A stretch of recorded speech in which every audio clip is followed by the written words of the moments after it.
Hi everyone, good to see you again all. I hope you all will be fine. Please check Iraq latest news updates. Economic affairs researcher Muhammad Al-Saadi explained, on Thursday, the extent to which the government could move towards exporting fuel outside the country and not be content with exporting crude oil only. Al-Saadi told Al-Maalouma, Iraq produces more than 4 million barrels of crude oil per day, of which about 3,500,000 barrels are exported, while more than 700,000 barrels remain to be used internally. He added, the remaining quantities in the country can be utilized and converted into gasoline and kerosene fuel, to cover the country's internal needs, as well as the possibility of exporting part of it abroad, provided that oil refineries are established in each governorate with the aim of achieving self-sufficiency in fuel and not resorting to importing fuel and materials involved in the process. And he indicated that, the Parliamentary Oil Committee has made it clear in the past days that some provinces its production have suffered from fuel scarcity, especially dinar due to the delay in the arrival of fuel-added materials from the Emirates, while the possession of each province of its own refinery can end the process of importing fuel and transform Iraq from an importing country to a source of oil derivatives, which will bring large revenues to the state treasury.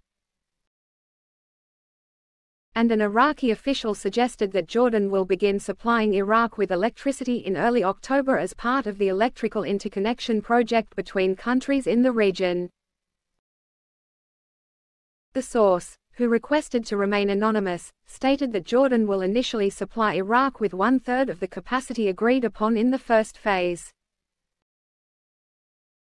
50 out of 150 megawatts will be delivered to Al-Rutba town in western Anbar Governorate, and the rest will be delivered later to other areas in Iraq, the source added.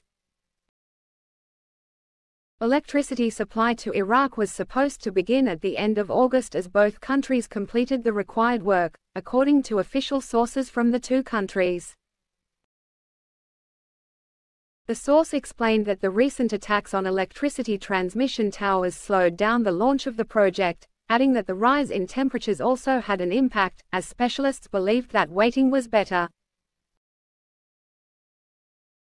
Iraq and Jordan laid the foundation stone for the project in October 2022, with the aim of providing the Iraqi side with 150 megawatts of electric power in its first phase, to be raised to 500 megawatts in the second phase and 900 megawatts in the third phase. And Iraq's Prime Minister, Mr. Muhammad Al-Saadi, officially opened a glass-reinforced plastic (GRP) pipe manufacturing plant in Basra during his visit to the province recently. The Prime Minister emphasized that the Al-Narjis pipe factory, with its modern machinery, inspection equipment, raw materials, and associated technologies, is the first of its kind in Iraq. It will supply the essential infrastructure projects, replacing the need for imports of such pipes. Al-Saadi highlighted that the factory's production will meet the demands of infrastructure projects and foreign companies contracting with the Ministry of Oil during licensing rounds.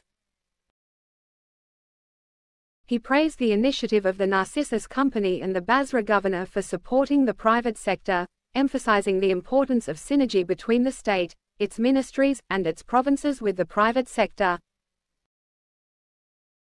He reiterated his previous directives to provincial governors to support private sector professionals, acknowledging their capability to transfer modern technologies. The Prime Minister reaffirmed the government's commitment to supporting the private sector and providing necessary facilitations. The tripartite budget affirmed the government's readiness to grant sovereign guarantees to the private sector for the establishment of factories, industries, and agricultural projects, marking a crucial step towards sustainable development. Thanks, take care.